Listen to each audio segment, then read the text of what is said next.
This podcast is sponsored by nobody.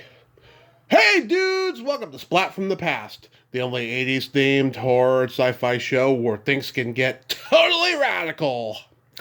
8 years, 8 fucking years I've been saying that, and I'm coming up on 2,300 interviews this week. Isn't it fucking amazing? Ugh. Now tonight, I will be welcoming Felicia Shulman-Rowat, a very beautiful, talented Canadian actress. When she was only like 11 years old, she made her film debut in David Cronenberg's Shivers, celebrating its 50th anniversary. She'll be my third guest from that movie. I had Lynn Lowry and Vlasta Verena on years ago, and I am so excited to have her on. She's been in a lot of great Canadian movies in the horror genre. Snake Eater 2, The Drug Buster, alongside my past guest Kathleen Kinmont. Also, she was in Whispers with Victoria Tennant. She was in The Myth of the Male Orgasm, which is not a horror film, but a funny film nevertheless. She guest starred on Are You Afraid of the Dark, The X-Files, The New Addams Family. She was in Bleeders with Rutger Hauer, and it's going to be a great conversation today. I cannot wait. It's nighttime. What am I saying today? It's going to be a great conversation tonight. So, yeah, here is my interview with Felicia Shulman-Rowat.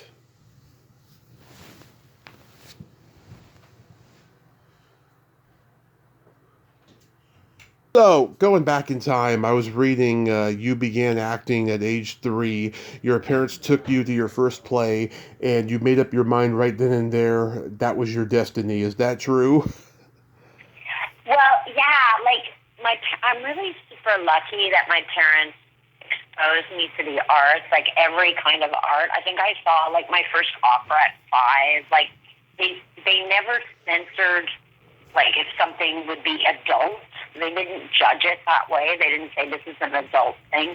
They were pretty avant-garde. But my brother and my sister, who are older than me by many years, they were like involved in the local children's theater, and I used to go see them in shows, and it was so magical to me. Like it was such a magic environment. I was like, that's what I want to do. And I remember they let me do like certain speech. I couldn't even read. My mother had to teach me the lines, like she would say them and I would learn them auditorily, which is still my best way to memorize, actually, is to like say it out loud and do it out loud. Right. So, by age 6, you began studying and performing on stage? Yeah, I had my first opera role. I was bashful in Snow White. Love it. I was a bean in Jack and the Beanstalk. I was a dancing bean. Yeah, I started like I was really I was like really my beginning was a lot of musicals. I sang and I danced and Yeah. Were your parents actors? no. No. Maybe in the house, but Yeah.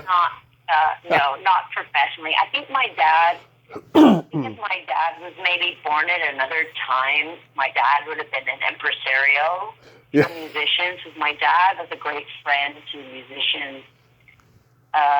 He really was a great supporter of musicians that are now famous musicians worldwide. Like, he loved music, and my father really wanted me to be a nightclub singer. That was his dream for me.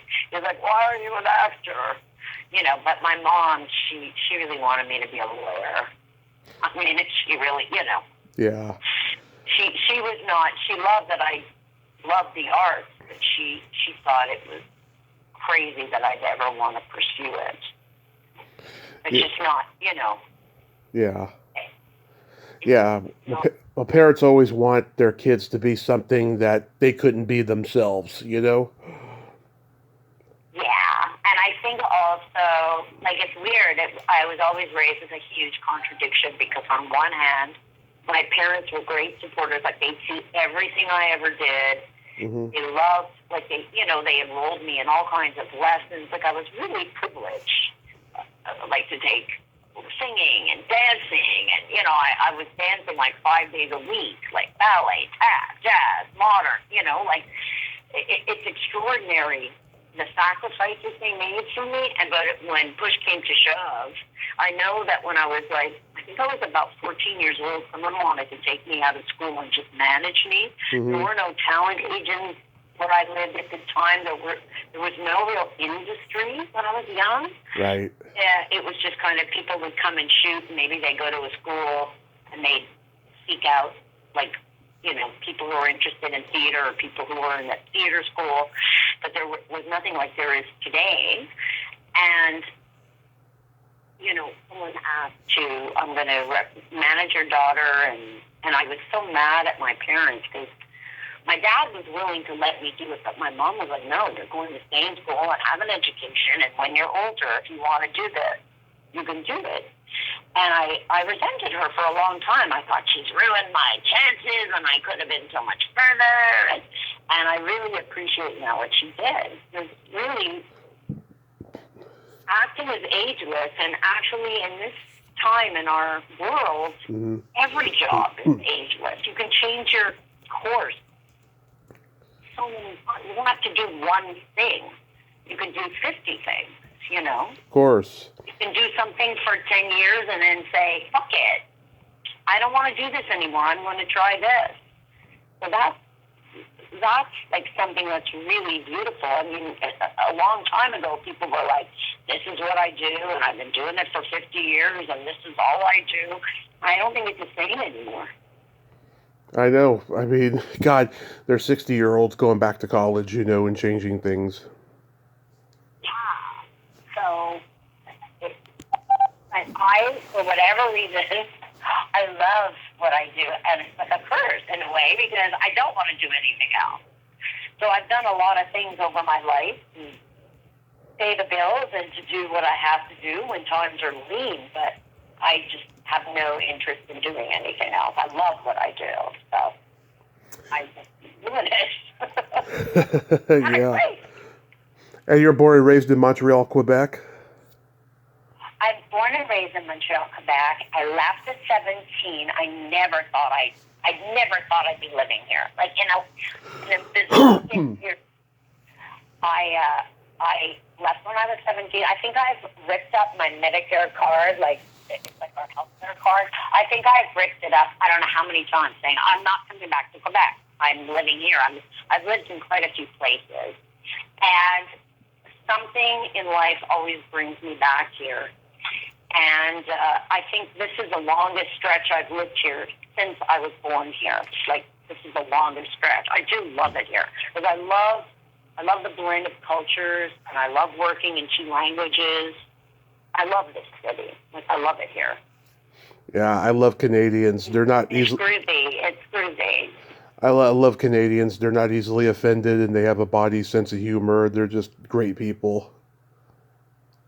Hey, I love Americans. I went to school. I went to university in the United States, and I love, I teach movement when I'm not acting, and a lot of my movement forms are based in the U.S., and we go there to train, and I love just the world, and I love traveling, and yeah. Really? Where did you live in the United States? I went to school in Saratoga Springs, New York. I was at Skidmore College. Oh, okay. Okay, did you enjoy it over there? I loved it. It was awesome, and I have friends that, they're still my friends. Like, I have, beautiful people that I met that I adore. Nice. So, was it a standard audition for you that you got sent out on for Shivers? No, it was through because there were no, like I'm saying, there was no industry at that time. Mm-hmm. And at least none that I know of. I think maybe the industry came out of Toronto, or I can't imagine there was or if there was an industry here, it was really tinier even than it is now. And because I was a kid, so I don't really know. I was at this acting school, the Montreal Children's Theatre, and I guess David Cronenberg came to the school because the people who ran the theater, who were these amazing dames, Dorothy Davis and Violet Walters, who came from England, like, they were just powerhouses. They were fabulously eccentric, loving ladies who taught all these kids theater. And anyway, he saw my picture, or I had an audition. And I remember just being led into someone's office in the 70s, like a 1970s office with a swivel chair, and I was a pretty freaky little kid, and I was terrified of horror movies and fascinated by them. I had a real long, crazy love-hate with them. Even as a child, I loved reading horror, and I think because I was such a little freak, and I said something like, I hate horror movies, that he was like, okay, I'm casting this kid. And I had a really powerful, when I was cast, I didn't want to do the movie. I was like freaked out. I was terrified. I was like mortified and terrified. And my mother was like, it's so funny because my mother did not want me to be a professional actor, but I had made a commitment to do this interview, and I got the role, and my mother was like, you're doing it. And I was really traumatized.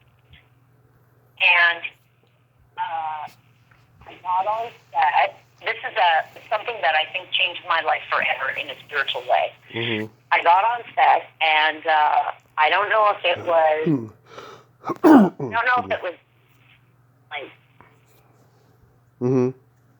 the production, like the set deck, or the person. It was, I was too little, so I don't know who did this, but it was someone having to do with, maybe he was the monster builder, someone in that domain on set, and saw that I was really scared, and he took my hand and took me around to the blood, and he said, you see this blood? This blood is Jesus Christ, and Jesus Christ is love. Yeah. And then he took me to the monster. Like, now you have to understand, I'm this kid who's going to this Jewish school.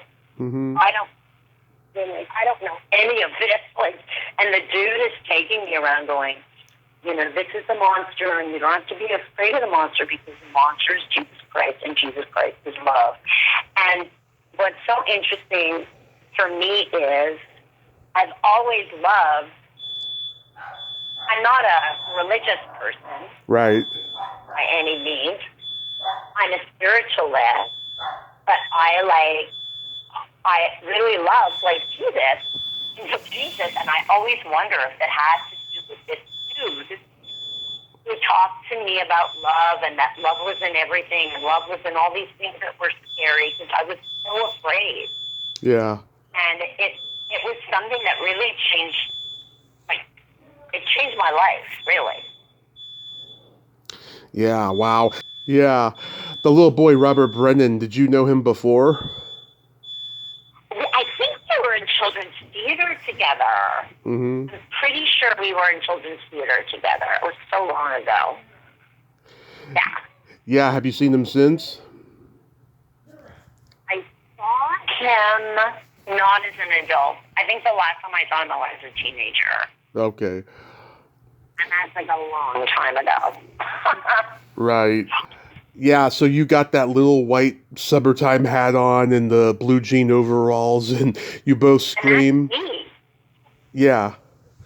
You both scream when you see the creature come out of the mail deposit in the apartment. Yeah. But, like, that is me. Like, that's the way I dressed. Yeah. I was this very odd child, and I remember when I forget what his second, like his next movie was after that. It was Rabid. a movie. It was Rabid. I've interviewed quite a number of people from it. So I got a phone call. I think I was, maybe he did a year later, but, you know, the big change between 11 and 12 or 11 and 13, I was becoming, you know, I had boobs. I was wearing tight jeans and my clogs, and I was like a completely different, really, like, and I remember my mom saying, because he had called, he wanted to see me for that movie, and my mom was like, you're going to put on your white overalls, and you're going to wear, you know, your checkered shirt, like, and I'm like, no, I'm going to wear my cow-neck sweater and my Le Chateau clogs and my Liberty jeans, and I remember walking into the room, and him looking at me going, you grew up. Oh, wow. Yeah. Because I did. Well, I didn't, but I was, you know, I was a tween. I was, you know, I was no longer that little kid in my overalls with my bandana and my Gilligan's cap with all my pin collection. And, yeah, I wanted to be, I was developing. It's really interesting. So it always, like, strikes me, like, my mom, who is somebody who, she really didn't want me to be a professional actor, and at the same time, she was really savvy. Yeah. She knew.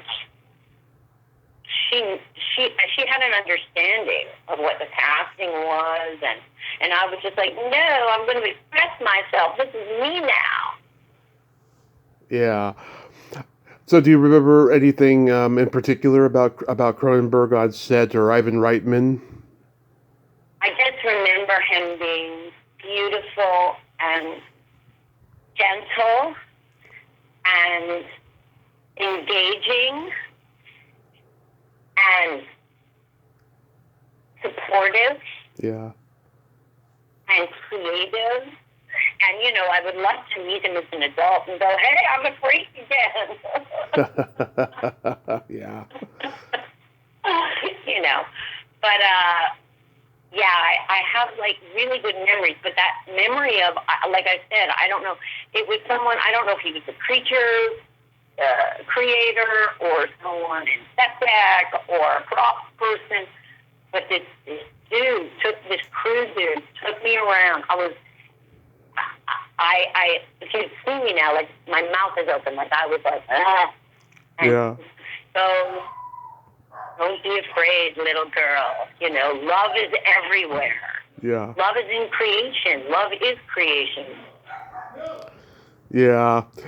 I've talked to Lynn Lowry and Last of Veranda, who was also in the movie, too. Oh, my God. Did you get to meet either one of them? I know Vlasta. Right? Well, He's the mayor. He's the mayor of Canada. Everybody knows Vlasta.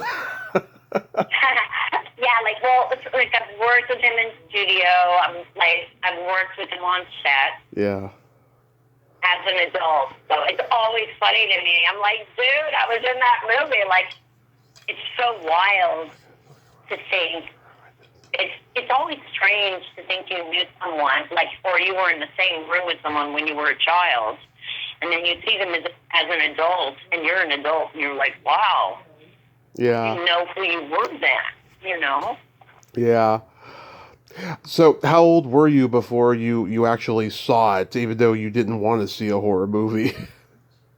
Oh, my God. You mean the movie? Yeah, the actual movie. Oh, my God. Do you know that? I don't think I have ever seen that movie.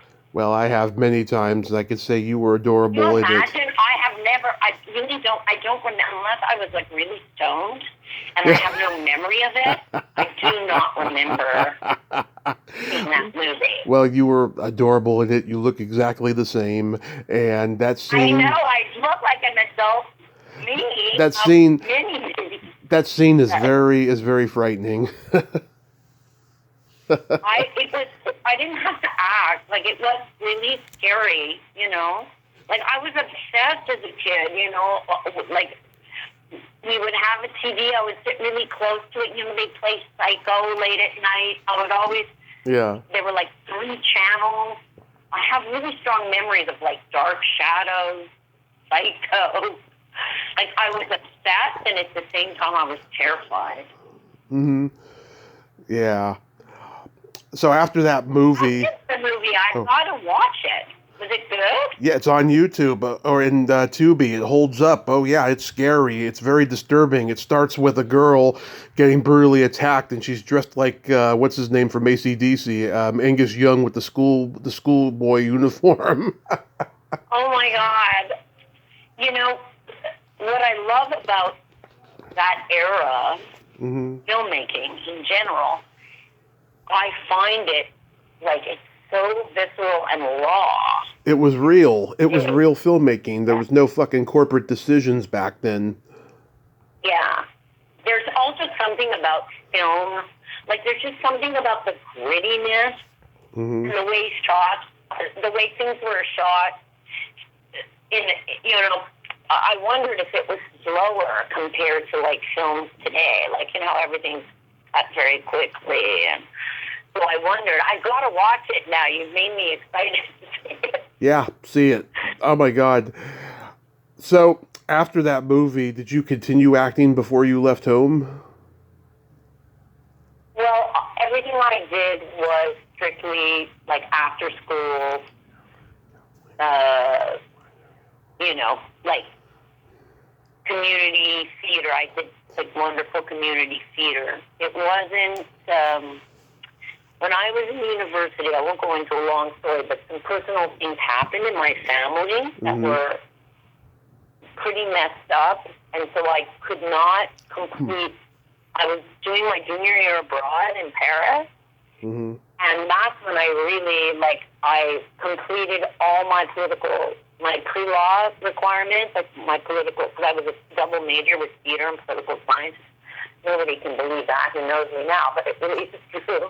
Yeah. And I, once I had done all my requirements, I actually went to my supervisor and said, not supervisor, I even forget what that word is. You know, the university, the person that, takes care of all of your courses. Oh, your guidance counselor. Yeah, like a guidance counselor. Yeah. And I said, well, I'm done now with this major. I'm just going to do theater.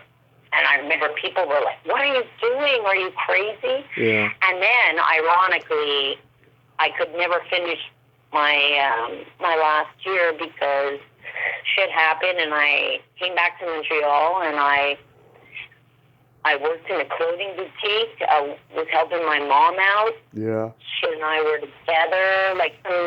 I went from extreme privilege to nothing, which was devastating at the time. And the greatest thing that could happen to me was, as an actor, I had to do everything from the ground up. Yeah. And I didn't graduate a school where people saw me. I had to learn how to get an agent, how to knock on doors, how to audition. And really, I did every kind of job. And that's when I started doing film and TV, and everything. Film and TV, voice work, everything. Yeah. Dubbing. So then you do Snake Eater 2, The Drug Buster. I know Kathleen Kinmont, she's been on here many times. And of course, Lorenzo, her then husband, is the star of the movie. How was that experience? That was an amazing, it was one of my first experiences, as an adult, a young adult. Yeah.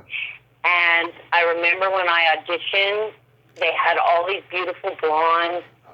I was the only auburn-haired girl. I was the only character actor-y person.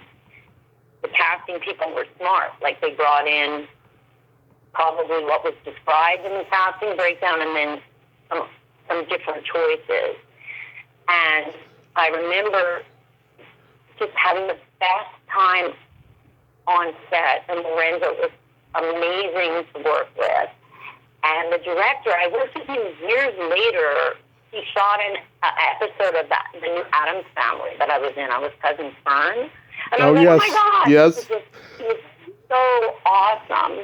It was just such a beautiful experience. And because it was like it was my first like big as an adult experience. And I remember like when they do the clap at the end of your scene, I was like so emotional.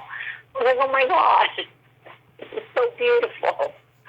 Yeah, it was super fun because it was highly creative. Like I got to just create this character, prostitute, this lady of the night who's being smuggled in, through the air duct. And it was kind of a crazy set, in the tunnel. And just super fun, like highly creative. And just very generous and gorgeous. Oh, yes. And of course... oh, sorry, go. And of course, Michelle Scarabelli, I love her. She was in the movie, too. Yeah. But you don't always work. You don't always see the people that are in the movie, right? Like, right. I just worked with Lorenzo that day, so I didn't see anybody else.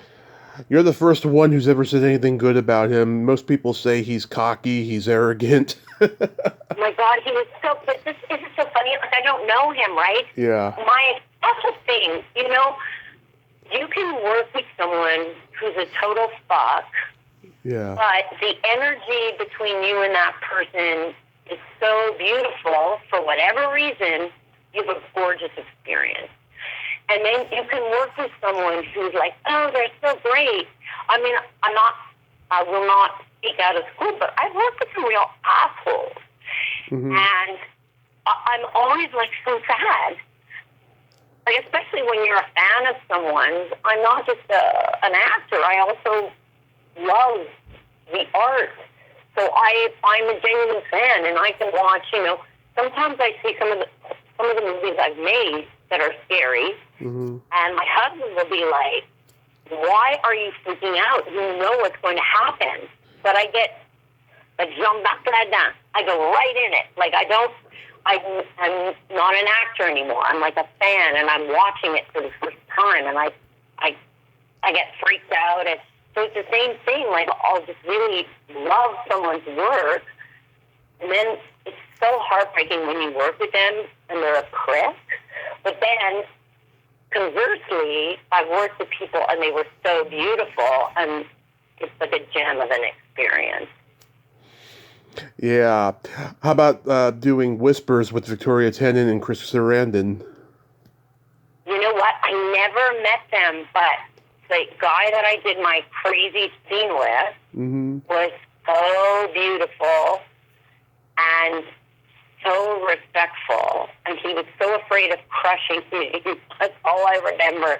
I remember being like freezing cold because I was naked. So I was freezing cold. And years later, I was doing another movie, and a makeup artist said to me, you don't remember me, but I did all your corpse body makeup. Yeah.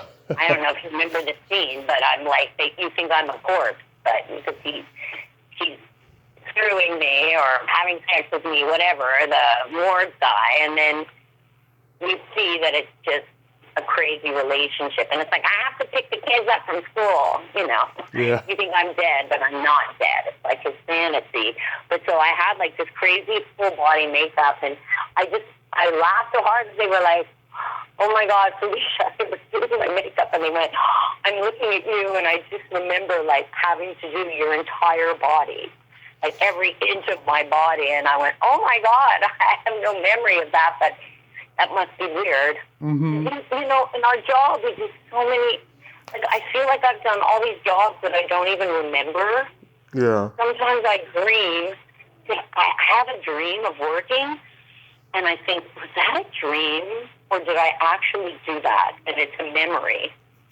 But like I said, when I did that shoot, I was doing theater at the time. Yeah.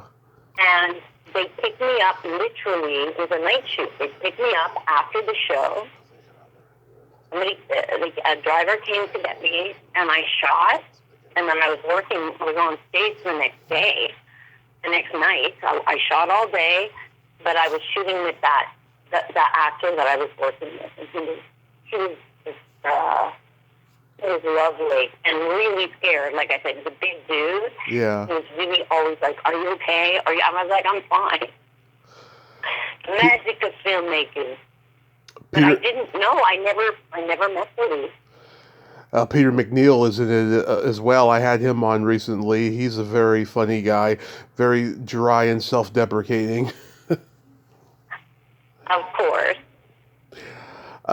How was making... Can I ask you a question?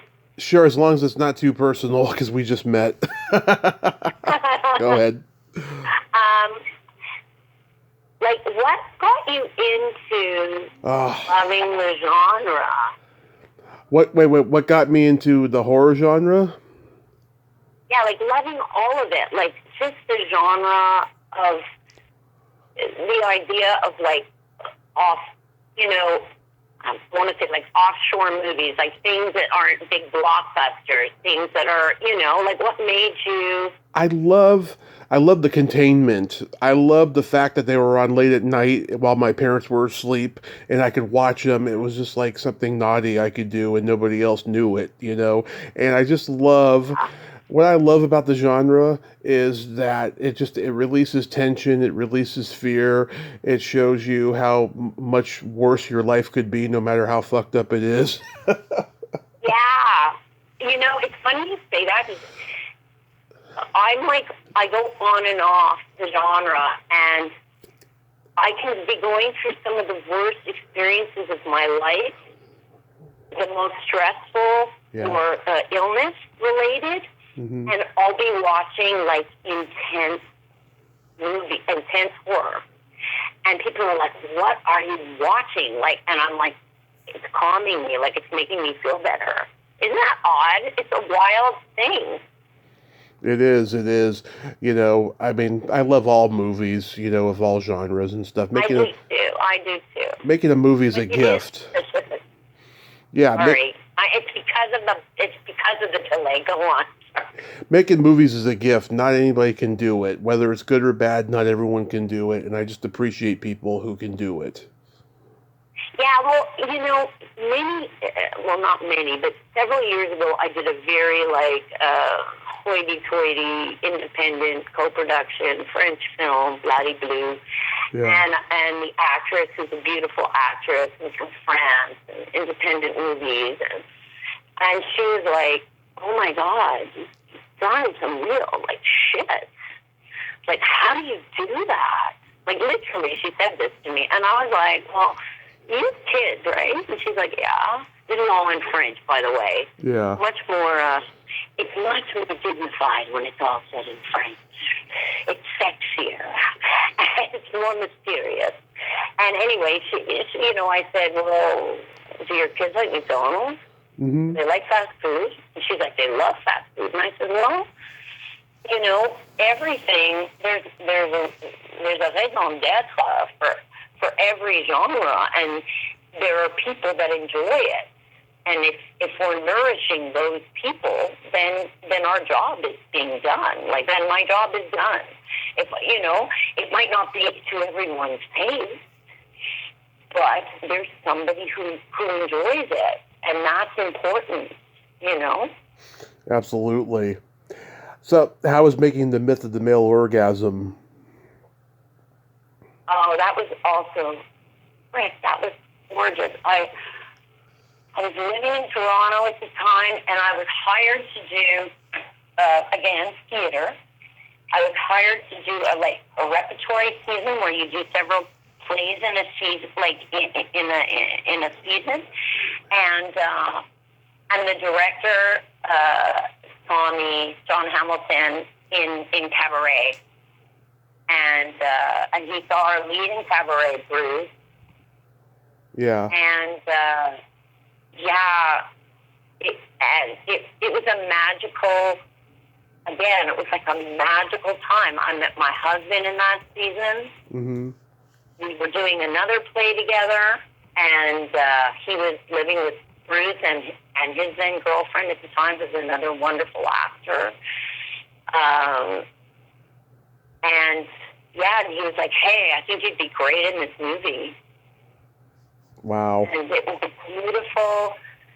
It was a really, again, passionate filmmaker, on a shoestring budget, people banding together. And I learned a lot because I was more of a theater actor. I would do film and TV here and there. Really, film and TV came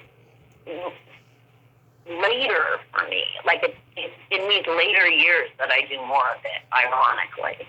But when I was a younger actor, people did not know where to put me. Right. I didn't look like other women.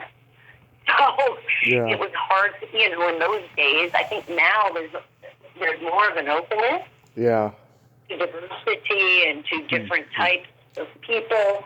But when I was coming up, it was pretty standard. You had your leading lady, and then there was the friend, and it was pretty. I mean, it's still standard, but I think it's getting better and better. And certainly, often people would say they didn't know where to place me. And I had people tell me I should break my face and get it redone. I look so odd, and you're told a lot of shit as a young actor, especially in the 80s.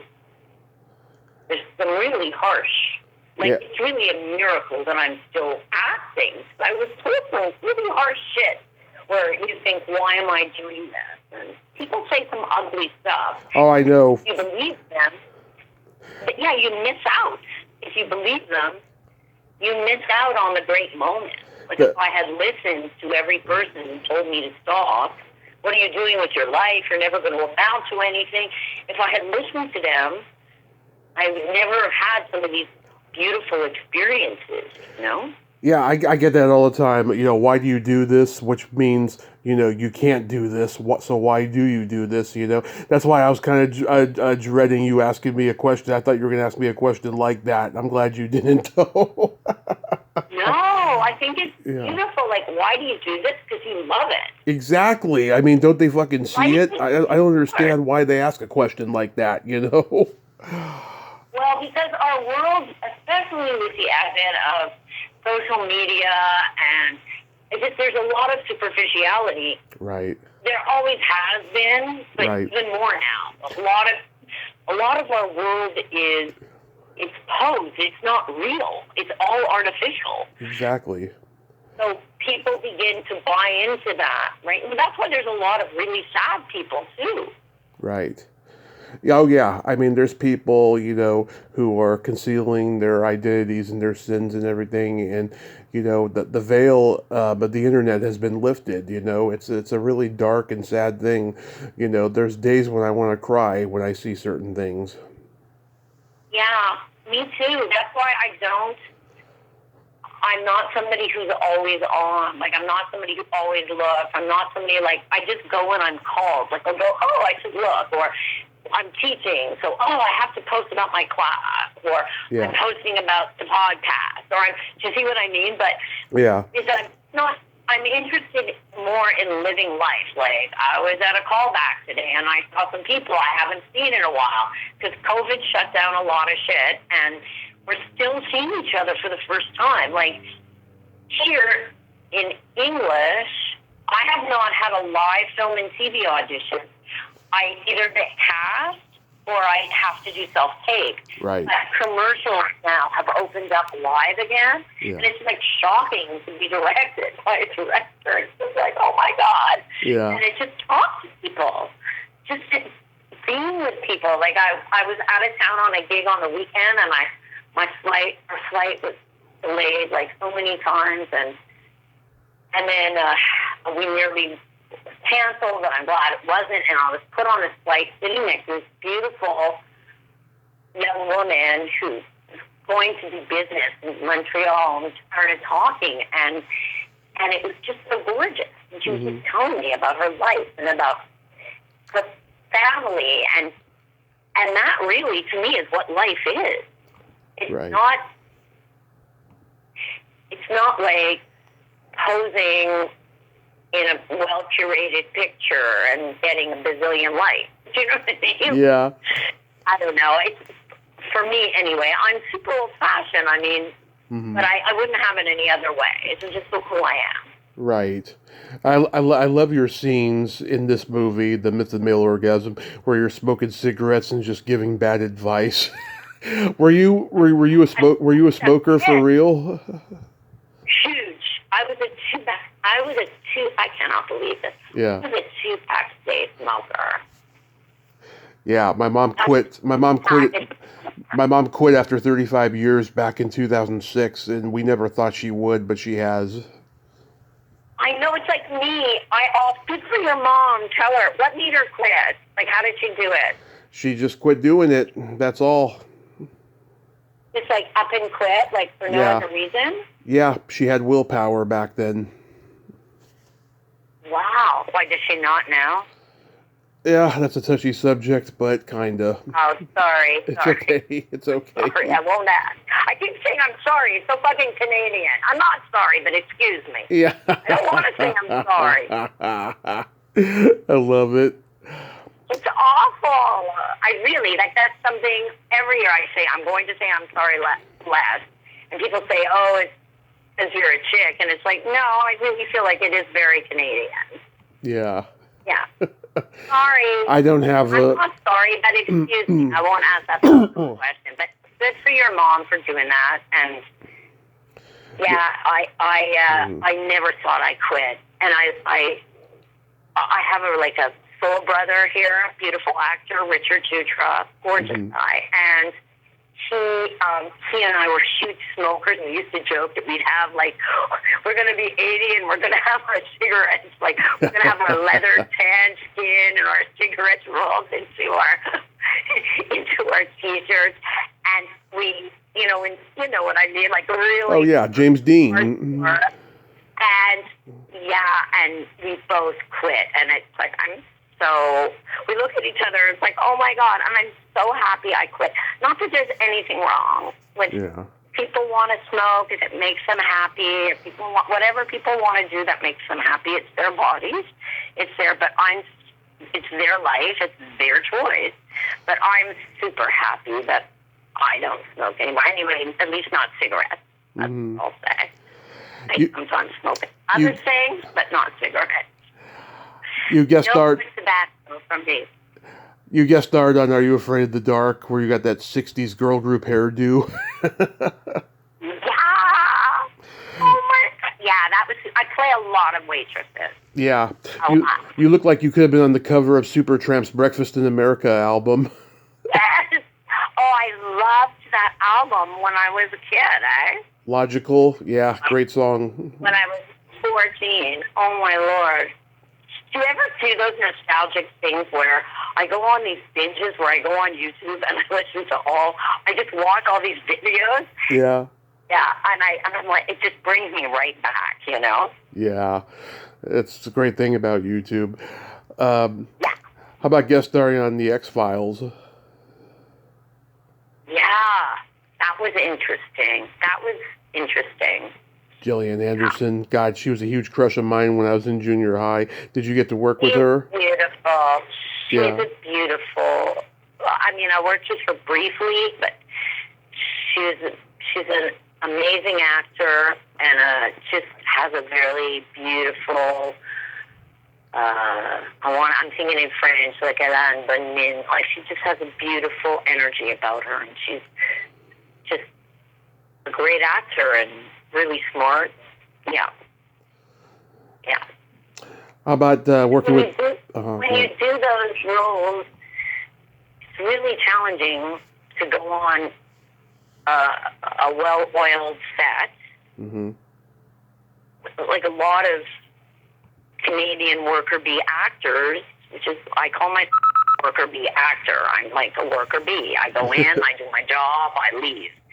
And it's not always easy to come on to a set Yeah. and just you have like a few, you don't have much to do, whatever it is, you have to do it. You don't have a lot of time, and you just got to do it. It's a very strange experience. And sometimes it's a gorgeous experience. You're working with super collaborative people, and they're very respectful, and it's a great machine. It's generous. It works quickly, but it works well. And sometimes it's not. People are having a bad day, and you just got to go in, and there's maybe some discord on the set. You got to just go in, and I've learned a lot over the years, having experiences on different sets where sometimes it's like I would love to like crawl away, and I feel like I'll never work again. And sometimes it's an experience where it's like, wow.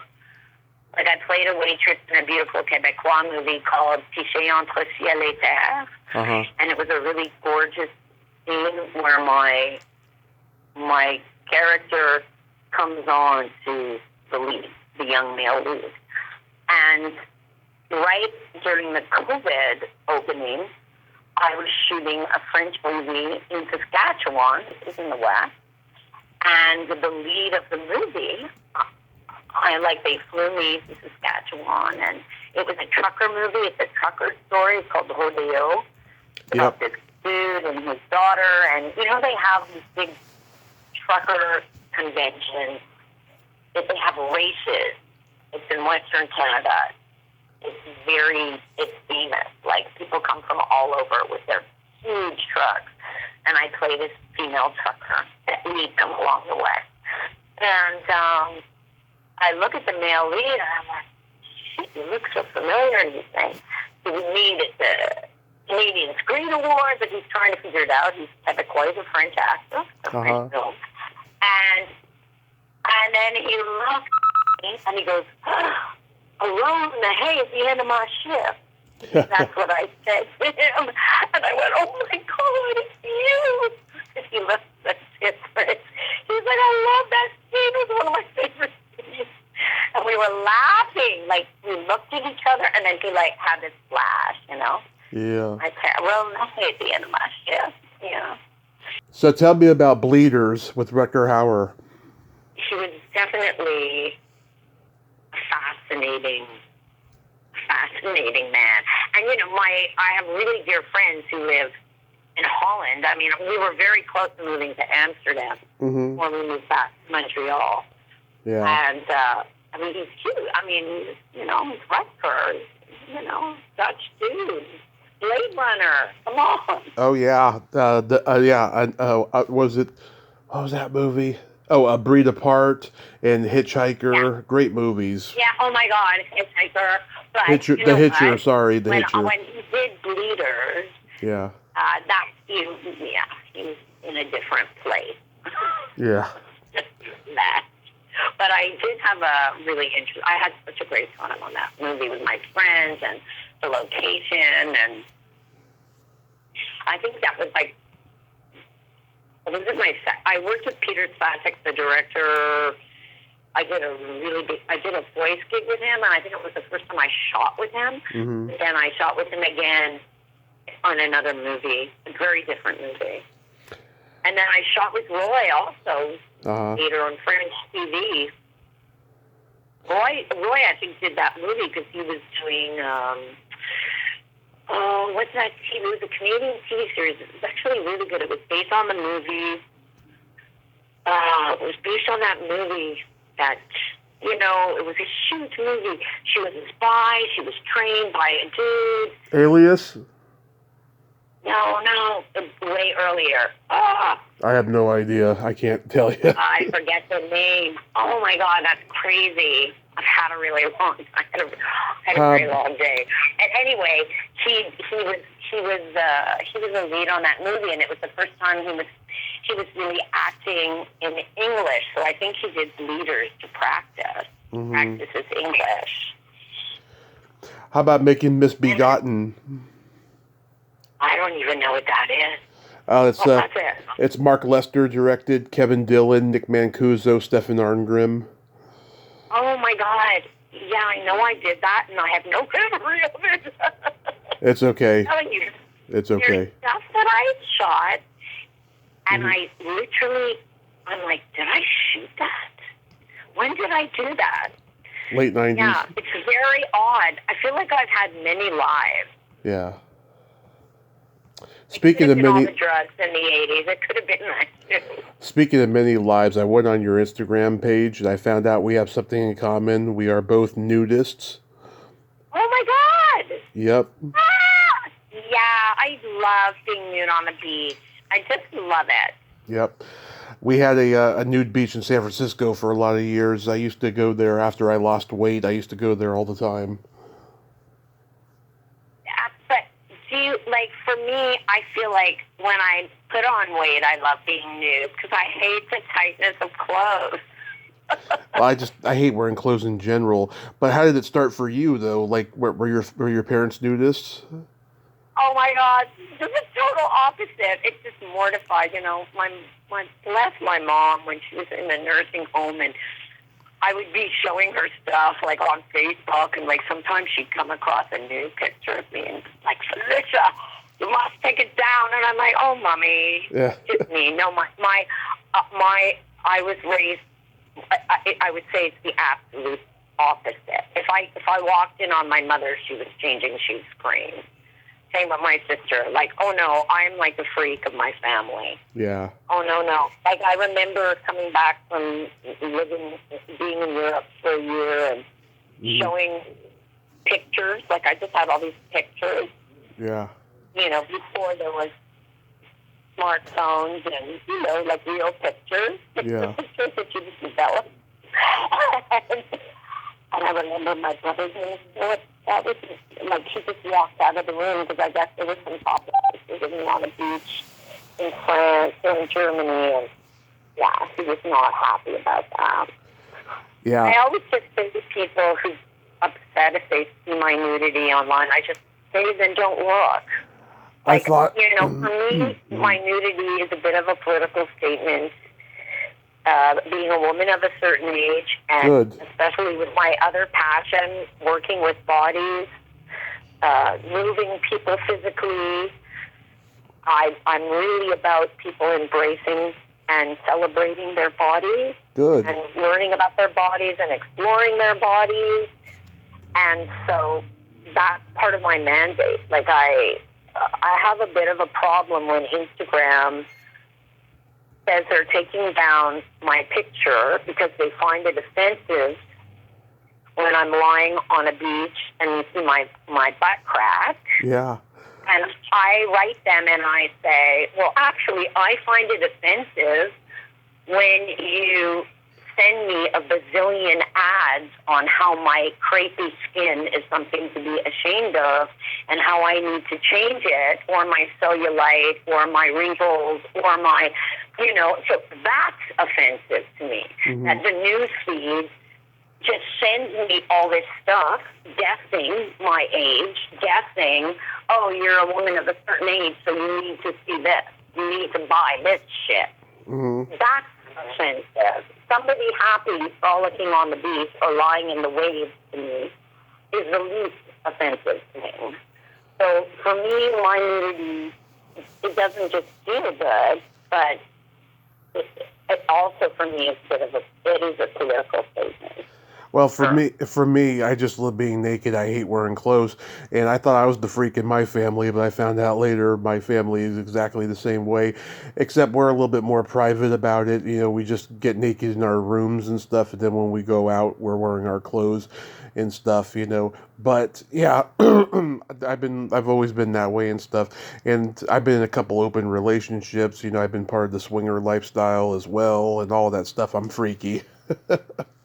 Well, what's funny is, people assume that I love nudity, so they assume a lot of things about me. But, my husband, we're on the beach together. He's not naked. Like, I'm really about people being where they're at. So if you want to be naked, you're naked. If you don't want to be naked, you're not naked. Like, I'm just not into I won't say what I'm not into. I'll say what I'm into is that people just respecting who they are and being who they are and not being ashamed and just celebrating who they are. And it's all beautiful. If you're a swinger, if you're not, if you're whatever the lifestyle is. Right. If you're loving and you're enjoying your life and you're nurturing of other people and you're creating something beautiful, you know, it's an amazing thing. Exactly. So do you have anything upcoming? How did you find out about your family? Oh, that's a long story. And let me just say this. Love that you found that out about them. I feel bad sometimes for my family. After my grandmother... they're upset. It's probably upsetting for them, but bless their hearts. My grandmother and I spent a lot of time together when I was growing up because my parents were very selfish, and that's a whole nother conversation.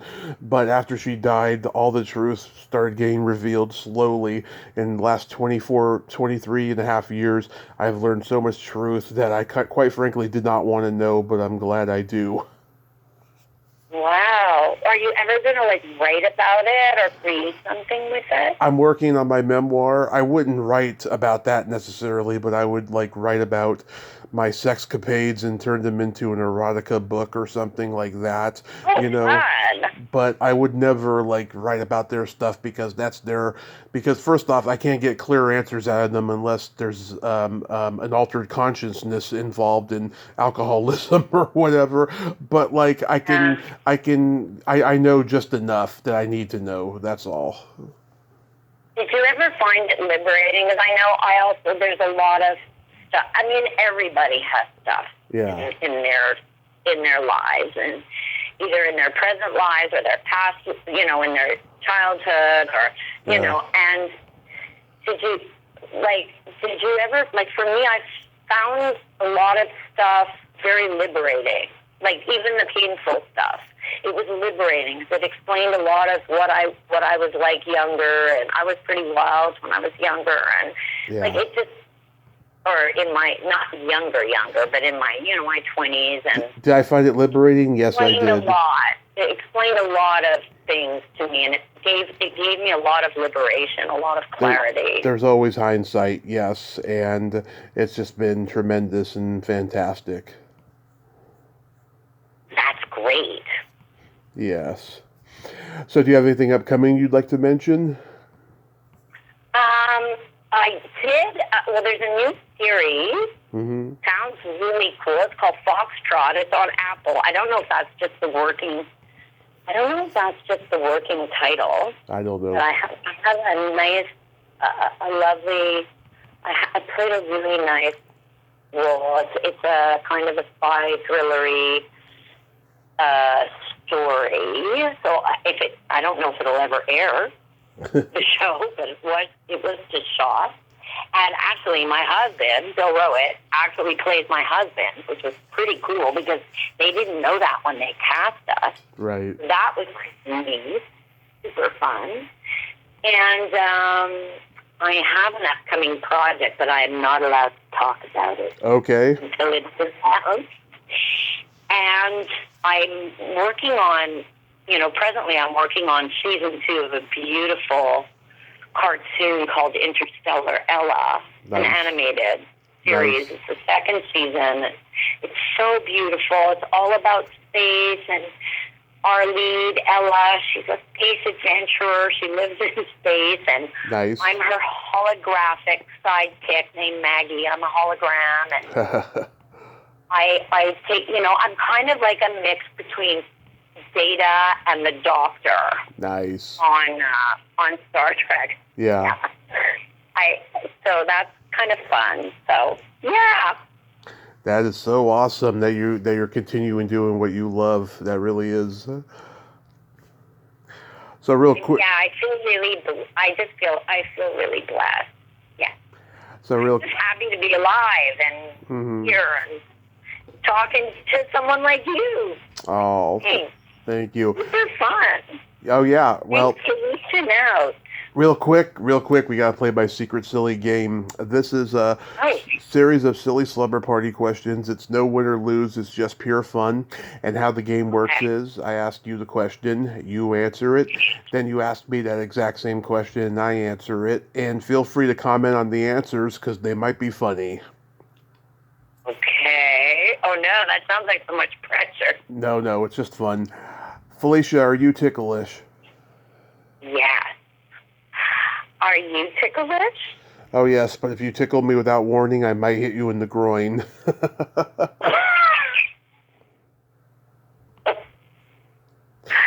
Well, Is your belly button an innie or an outie? oh, it's an innie. Well, Is your belly button an innie or an outie? it is also an innie. What color are your toenails painted? Right now, Mm-hmm. they're deep burgundy. Nice. I am black, Oh, what color are your toenails painted? black and pink for Valentine's Day. Nice. They look very pretty. Um, And pink. what would you say is your Is best? it like a fuchsia or is it a light pink? It's a light. Nice. What would you say is your best personality trait?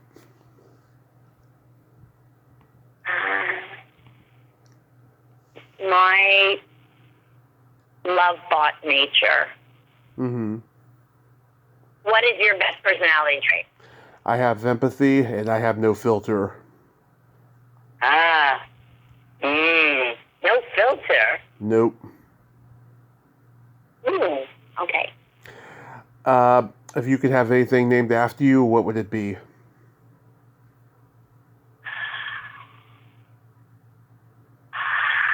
Anything.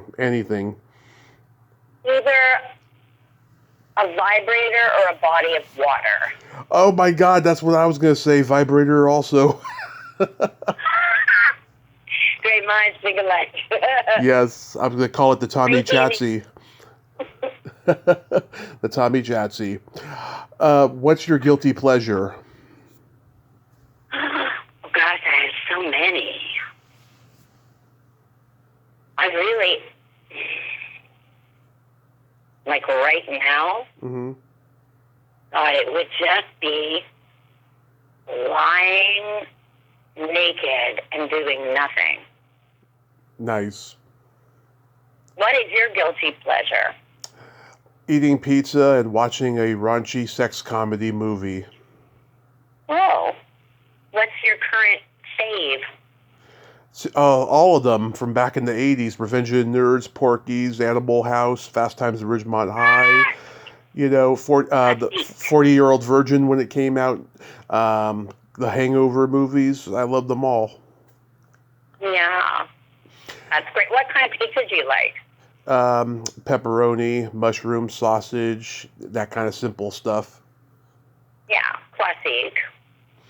And then my favorite question, is there a stinky smell that just makes you gag? Oh, fuck. I have like a few. I'm super smell sensitive. Mm-hmm. Like I hate tar. And the last time I had COVID, I got the no smell thing happening, and they were tarring in our neighborhood, and I could not smell it. Like my husband was like, "You'd be dying, right?" I could not smell a thing. Also, my husband has really stinky feet sometimes, and it's like they could use those feet as a weapon. Yeah. To weaponize. Love it. Yeah. What about you? Either farts or feet.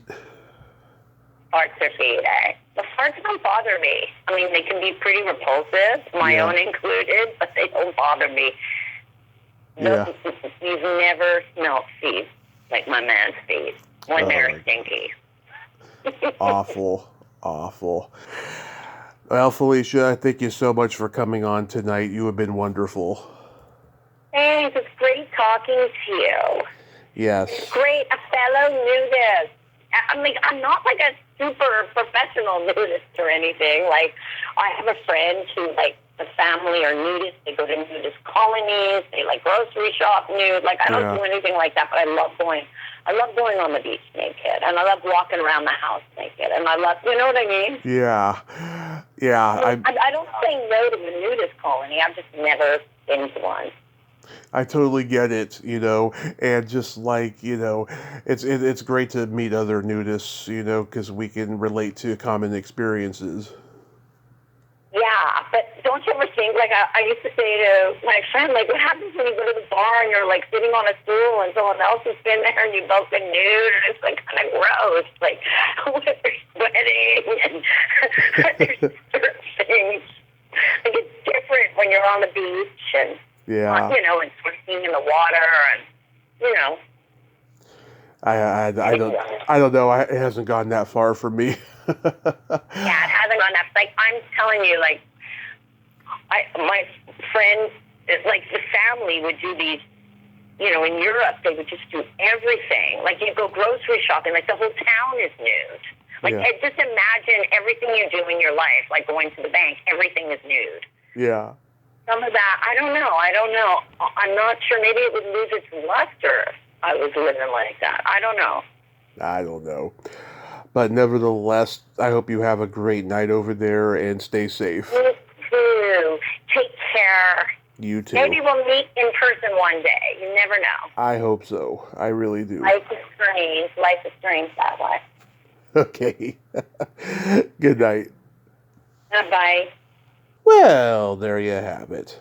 Felicia Shulman-Rowat. Ain't she a sweetheart? Oh my God. No filter. Great stories. And very congenial and awesome, like most Canadians. I freaking loved her.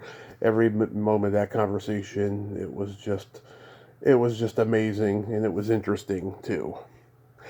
Well, until next time, this is Tommy Throwback Kovac saying, there's no shame in living in the past because the present sucks.